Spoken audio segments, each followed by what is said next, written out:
E aí, pessoal, tudo bem? Nossa aula 2 começando, paramos ali em função dos erros, espero que você tenha aproveitado bastante.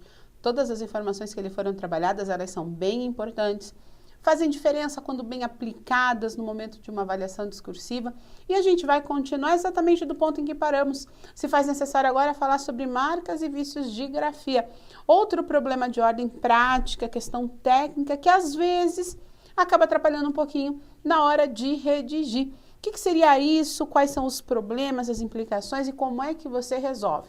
Vamos dar uma olhadinha? Pega lá o seu material, porque a gente vai partir desse ponto. Olha só. Marcas e vícios de grafia. O que é isso? Veja, nós somos pessoas muito criativas, né? O brasileiro é uma criatura extremamente criativa. Então, o que ele faz? Ele fica reinventando, o negócio de reinventar. Vou reinventar. O que eu vou reinventar agora? Eu vou reinventar a grafia das palavras. Eu quero pegar a maneira como uma palavrinha, um sinal gráfico, uma expressão é redigida, eu quero reinventar, eu quero fazer diferente. E aí o que você faz? Você altera algumas coisas na grafia de determinadas letras que podem representar um problema na hora da avaliação. Que tipo de problema seria esse? Desde um simples desconto de nota até a anulação do seu texto. Porque existem concursos, existem bancas que são extremamente rigorosos em função disso. Quando o corretor percebe uma marca ou um vício de grafia, está inclusive nos editais a anulação da prova. Por quê? Porque eles entendem essas marcas como uma tentativa de identificação do candidato para com o corretor. E essa tentativa de identificação pode representar uma tentativa de fraude. Está querendo burlar o sistema, conhece ali o corretor, é seu amigo, é seu familiar, vai tentar se identificar para ganhar uma boa nota. Então, já se alerta isso nos próprios editais em relação às penalidades e a gente aqui nas nossas aulas também faz esse alerta para que você aí não tenha nenhum tipo de problema. Vamos dar uma olhada nos problemas? Quais são, finalmente, esses envolvendo marcas e vícios de grafia? Olha só, especialmente, acho que o maior problema em função disso acontece ali com as letras I e J, que sofrem horrores, porque as pessoas gostam de colocar, em vez de um pingo, gostam de colocar, ó, bolinhas. Então, se você que está aí sentadinho assistindo a sua aula, é daqueles que costumam nos seus is, né? Sei lá, vai escrever Piauí, não, vai escrever Jequiti.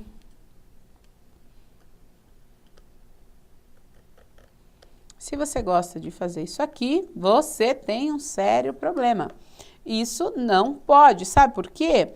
Porque essas alterações, bolinhas, em substituição aos pingos, dessas duas letras em especial, são consideradas tentativa de identificação. Assim como mudar o tio, mudar a cedilha, também é.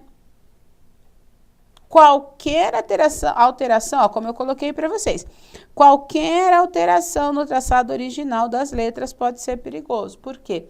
Porque a banca pode entender isso como uma tentativa de comunicação, de identificação da parte do candidato e aí anular a sua prova. Então, não é só o I. Então, o I não tem bolinha. O J não tem bolinha. Mas tem pessoas que falam assim, o que está escrito aí? Você fala, O.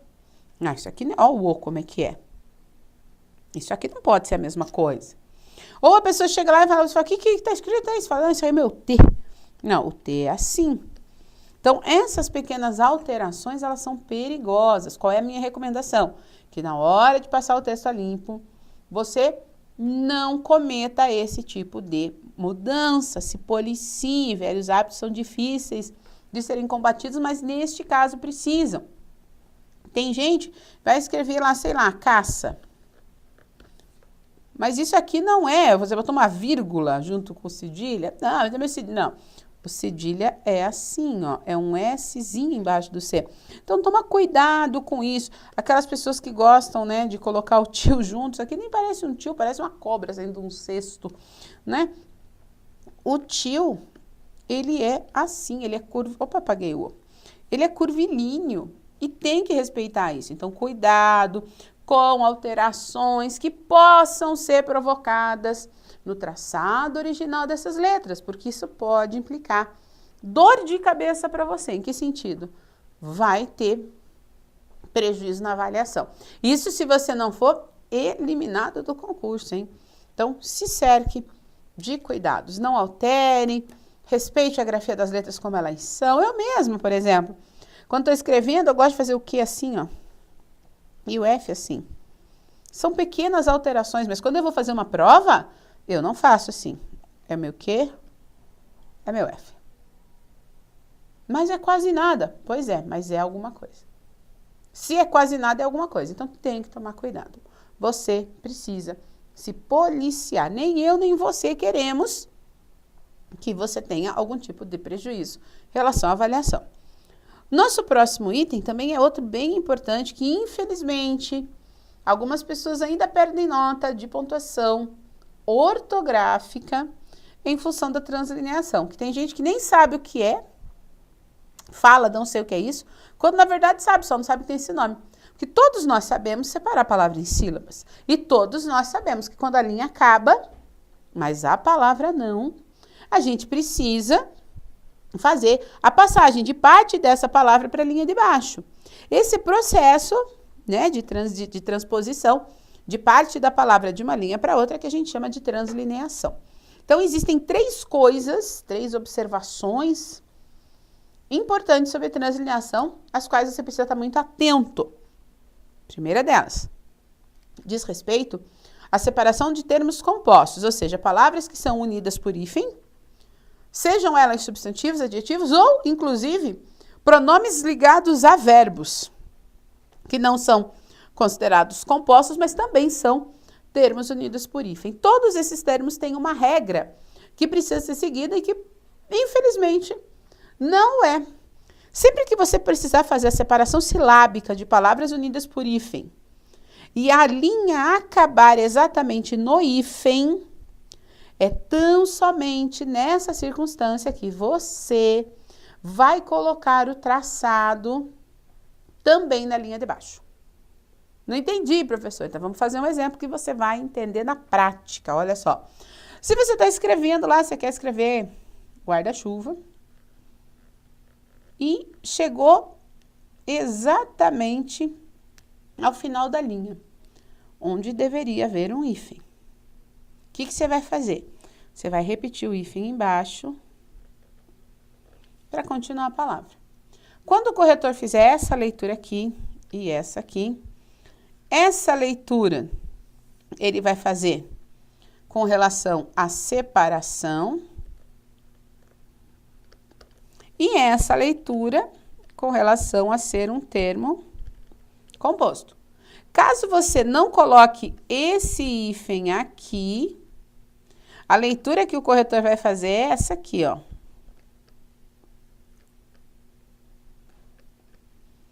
E aí ele vai computar para você um erro ortográfico. Isso é algo que a gente não pode permitir. Não é verdade? Então, se você está separando uma palavra e essa palavra foi fragmentada exatamente no ponto em que fica o hífen, é tão somente nessa circunstância que você vai repetir o hífen na linha de baixo. Ah, vou fazer o verbo lá, né? Precisa-se. Aí você fala, ah, não vai caber, o que eu faço? Põe o hífen ali, põe o hífen aqui e redige o termo ou pronome, tá? Então, é importante você saber disso aqui. É regra. E muita gente erra e perde nota de ortografia. E aí vem aquelas pessoas que querem elaboração de recurso. Professora, me ajuda a fazer o recurso. Aí você vai lá olhar e fala assim, eu perdi nota de ortografia, não tem nada errado. Aí você lê todo o texto da pessoa. Realmente, ela não escreveu nada errado, mas ela separou, translineou erradamente.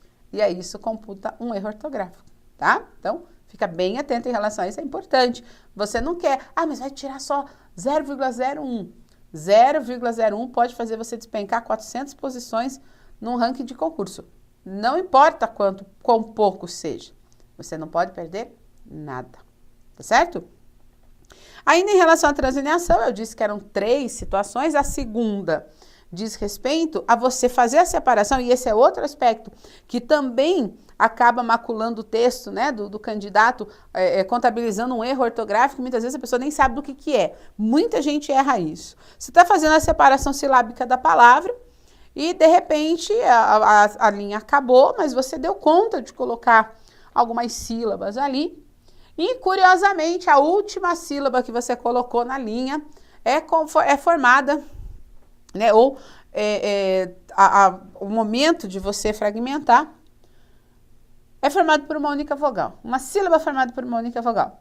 Não pode. A gente não pode ter no final da linha uma sílaba composta por uma única vogal, assim como a gente não pode ter no começo da linha uma sílaba formada, uma sílaba composta apenas por uma vogal. Não pode. Então vamos entender na prática. Isso é erro ortográfico. Tô dando a água.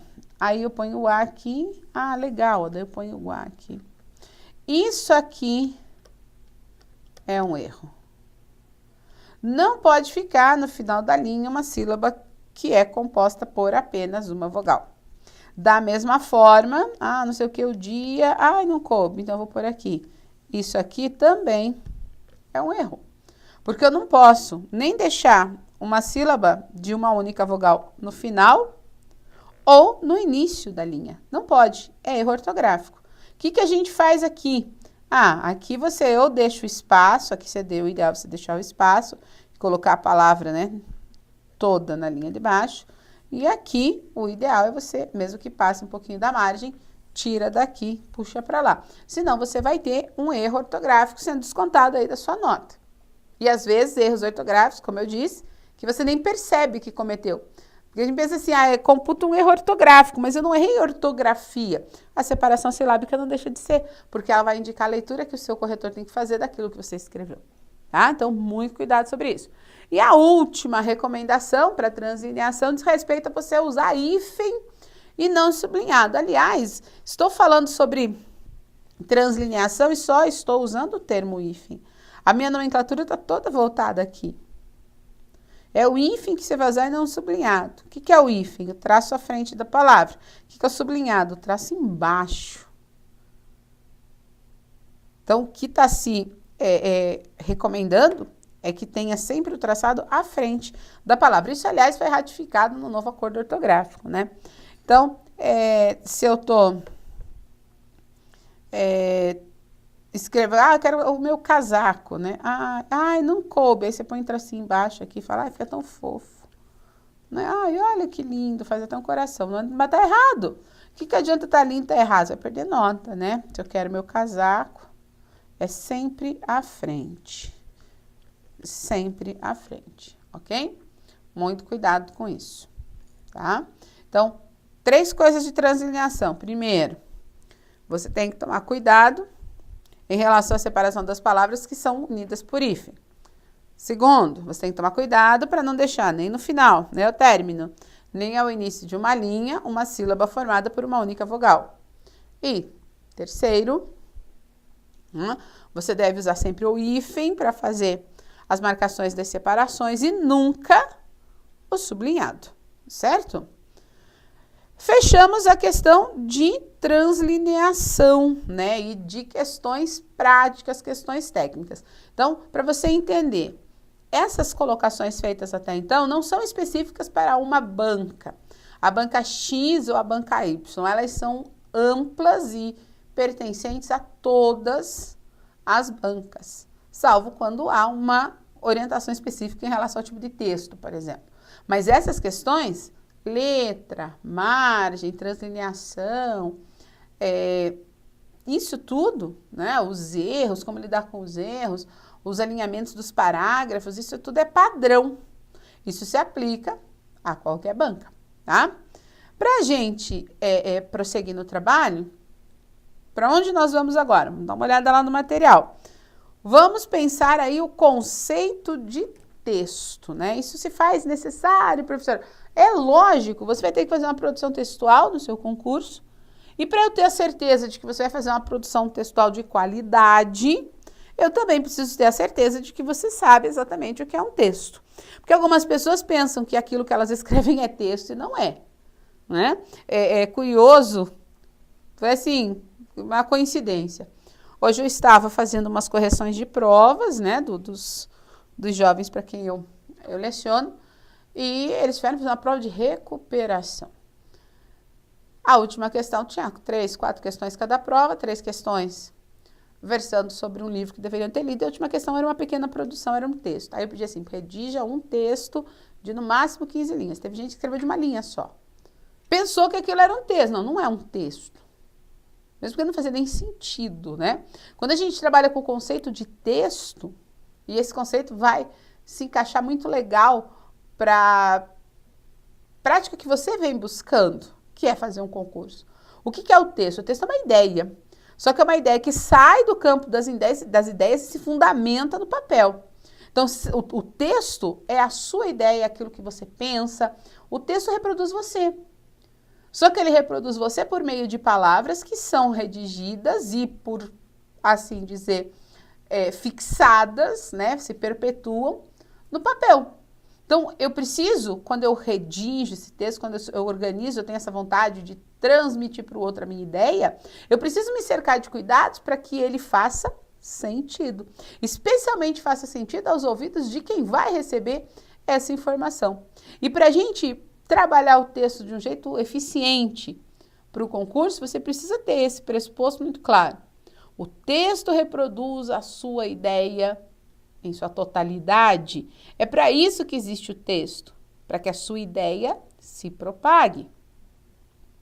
Para eu fazer isso, vamos dar uma olhada lá no material. Preciso tomar cuidado com algumas questões, por exemplo. Preciso entender que falar e escrever são coisas totalmente diferentes. Ah, mas tem gente que fala, professor, porque eu me lembro, porque uma vez eu vi, ou eu assisti a uma aula, que tem gente que fala assim, eu não sei escrever porque eu não sei falar. Isso é conversa fiada. Ah, mas a fala não interfere na escrita? Lógico que interfere. Mas você afirmar que não sabe falar, você não sabe falar com base em quê? Você não sabe falar em público, você não sabe falar difícil, você não sabe se expressar, você não sabe se fazer uma explicação. Como assim não sabe falar? Então, o falar, ele pressupõe, né? A escrita pressupõe o falar, mas isso não significa que se você é uma pessoa tímida, por exemplo, que não sabe falar em público, você não sabe escrever. Ainda assim, se faz bem necessário entender que a fala é uma coisa, a escrita é outra. Quando a gente pensa no falar, vamos voltar lá para o nosso material, quando a gente pensa no falar, necessariamente precisa ser estabelecida a seguinte relação. Falar é um ato individual.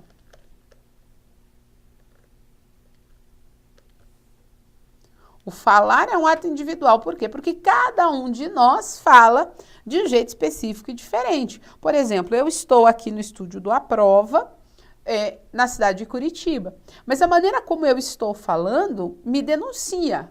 Por mais que eu more, que eu resida aqui em Curitiba, eu não sou curitibana. Talvez você esperasse um leite quente. Eu também não falo isso. Meu esposo, que é curitibano, fala. Mas eu não falo, porque eu vim de um outro contexto. Eu sou paulista, vivo aqui em Curitiba já há bastante tempo, fui muito bem recebida. E ainda existem alguns resquícios, né, do meu sotaque, principalmente quando eu falo que eu não estou entendendo, né, algumas coisas ali do paulista mesmo, como eu falei agora, né, que se mantém. Mas é isso que prova que a minha fala é individual, é particular, ela é minha. Então eu falo do jeito que eu quiser. Eu escolho a maneira como eu vou me expressar dentro daquele grupo. Eu tenho, como eu mencionei a vocês há pouco, eu tenho alunos adolescentes. A maneira como eu falo com os meus alunos adolescentes é diferente da maneira como eu falo com os meus alunos aqui no Aprova, por exemplo, que eu sei que são adultos. Como também é diferente da maneira como eu falo com os meus alunos nas salas de aula dos cursos presenciais.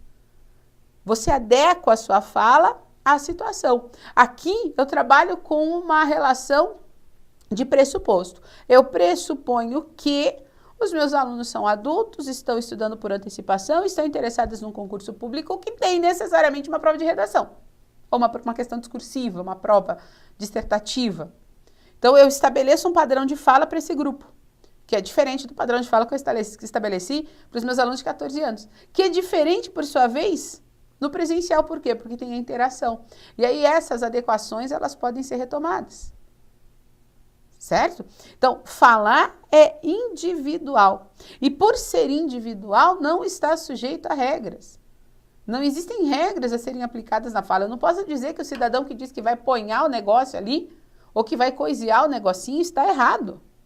Eu posso, no máximo, dizer que aquela fala é inadequada ao contexto, mas eu também não posso dizer que está errado, porque não está. Cada um fala do jeito que quer. É contextual, tá? Para você entender muito isso. Você não fala com a sua mãe do mesmo jeito que você fala com o seu amigo, porque é contextual. Já escrever é diferente, vamos lá, ó. Escrever, então, como falar, a fala é um ato individual que está relacionado àquilo que a gente chama de contexto. Escrever não é um ato individual. É um ato coletivo. Todos nós escrevemos pelas mesmas regras. Todos nós escrevemos com base nas mesmas situações de regra, de normatização. Então, a escrita, ela não é individual. A escrita, ela é coletiva. Pense que louco seria se cada estado do Brasil, o Brasil é imenso, se cada estado do Brasil decidisse ter uma escrita particular. Não, porque aqui agora o estado de São Paulo vai instituir a sua gramática. E aí os paranaenses a sua, e os catarinenses, e os gaúchos, e os mineiros, os cariocas, ninguém iria se entender. A compreensão daquilo que se escreve se perderia. Então, enquanto a escrita é um ato coletivo e normatizado, isso é importante, a gente leva isso em consideração para pensar o texto. Escrever é coletivo, é normatizado, se submete a regras. Falar é individual, é coletivo, é contextual, perdão. Não se submete a regras, mas sim ao bom senso. Você assume as consequências das suas ações. Tá? Então é importantíssimo saber disso. Por quê? Porque você não vai escrever como fala e também não vai falar como você escreve. Mas precisa escrever com precisão, com maestria, com cuidado. Tem que pensar, organizar bem as ideias. Isso que é bem importante. Outra coisa importante diz respeito ao repertório, né? Quando a gente fala de repertório, nós estamos falando de vocabulário mesmo, né? Ou como diria Randall, de capital cultural. Você precisa... existem algumas teorias interessantes, teorias que envolvem aspectos educacionais bem legais, né? O próprio Randall, por exemplo, ele tinha lá a percepção de que o capital cultural interfere na condição de aprendizagem. Isso é uma teoria da década de 70. Então, quanto mais conhecimento você tivesse, quanto melhor fosse a sua condição social, econômica, melhor era o seu resultado na aprendizagem. Então, as pessoas que detinham um capital cultural mais vantajoso, elas tinham um retorno na aprendizagem muito melhor, logo o resultado deles era melhor. Então, por exemplo, uma pessoa, sob essa perspectiva, que tem um capital cultural legal, escreve legal. E isso não vai demandar muito esforço. Diferente daquela pessoa que tem um capital cultural mais restrito, para ela fazer algo surpreendente, ela precisa ralar muito. Trazendo isso para o nosso contexto, para essa nossa realidade. O que o repertório tem a ver com isso? Quanto maior e mais amplo for o seu capital cultural, quanto maior e mais amplo for o seu repertório, melhor você escreve. A gente aprende com isso. Quanto mais leituras você fizer, melhor é o seu vocabulário, melhor é o seu repertório, melhor é o seu capital cultural, melhores são os seus textos. Então, nós vamos trabalhando as ideias. E é legal que você entenda, você precisa trabalhar as ideias. E é legal que você entenda que, às vezes, a gente se apropria de outras ideias e, se não trabalha isso direito, se não escolhe um repertório muito legal, pode dar um desequilíbrio ali em relação ao que faz. Por exemplo, você vai fazer um texto que fala sobre a relação entre a violência e o tráfico de drogas. Aí você começa o seu texto falando que o corredor de drogas da América Central concentra praticamente todo o volume de cocaína que é consumido nos Estados Unidos. Oh, legal, que informação bacana. Daí você vai continuar o texto e fala, por isso as leis brasileiras... O que as leis brasileiras têm a ver com isso? Fica muito claro para a gente que vai corrigir que aquela primeira informação foi só copiada de algum lugar. Não faz parte do seu repertório. Como é que você faz para o seu repertório ampliar? Como é que você internaliza essas informações? Através da leitura. É sempre por meio da leitura. É importante que você leia, que você busque diferentes fontes de informação, que você seja uma pessoa que agrega conhecimento, que agrega informação para transformar, solidificar em conhecimento. Isso tudo faz diferença no resultado da sua prova discursiva. Então, o repertório é extremamente importante. Eu diria assim, sem medo nenhum, de que essa parte faz sim uma profunda diferença em relação àquilo que você está escrevendo. Ter um bom repertório te impede de repetir palavras, a gente tira a nota por isso. Ter um bom repertório te impede de ficar abraçando o senso comum e construir uma argumentação empobrecida. Repertório faz isso. Então é extremamente importante. Eu sei que eu estou sendo repetitiva, mas você precisa trabalhar o seu repertório. Você precisa ler, você precisa dialogar, você participe dos fóruns de discussão, nos sites, nas páginas dos jornais, isso é tão legal. Eu gosto de fazer isso, já fiz várias vezes. Ultimamente não tenho tido muito tempo para fazer, mas tenho conseguido destinar um pedacinho do meu dia, por mais que os compromissos profissionais sejam muito, eu deixo um pedacinho do meu dia, essa meia hora aqui, eu vou ler. E eu leio coisas bem diferentes. E é assim que a gente vai enriquecendo o nosso vocabulário. Há pouco eu li uma biografia de um jogador de futebol. Agora eu estou lendo o livro que deu origem a uma série televisiva que está fazendo o maior sucesso entre adolescentes. Tudo foge um pouco daquilo que eu estou acostumada a lidar. Eu sou professora de português, eu trabalho com redação. Tenho já ali o próximo livro que eu vou ler, é um que fala sobre avaliação de texto. Então, são coisas, a gente vai diversificando, dentre coisas que são de conhecimento geral, coisas que são prazerosas e coisas que são necessárias. E aí o repertório, que é o que nos interessa, ele se amplia. Beleza? Vamos voltar lá para o material, ó. Então, cuidado com o seu repertório, trabalhe em prol dele, trabalhe para que ele seja cada vez maior. E aí, você vai ter muita informação, um vasto vocabulário e com certeza vai apavorar nos seus textos. Porque quando o corretor olhar aquilo que você escreve, ele vai ficar encantadão. Vai falar, nossa, que legal, olha que candidato, boa gente, que tem um monte de informação, que sabe aquilo que está fazendo, né? Para a gente poder dar continuidade no trabalho, né, para poder preparar o terreno para lidar com o texto, precisamos reforçar conceitos importantíssimos de construção de enunciado. Então, quando eu falo para você assim, tem que trabalhar com conceito que envolve construção de enunciado, o que você tem que entender? Existem algumas orientações conceituais, orientações teóricas sobre a construção das sentenças. Sempre que eu me referir a um enunciado, eu estou falando de uma sentença. Então, há 4 aspectos bem relevantes para a gente discutir, que a gente precisa contemplar, no que diz respeito a essa ideia de elaboração do período, construção do enunciado.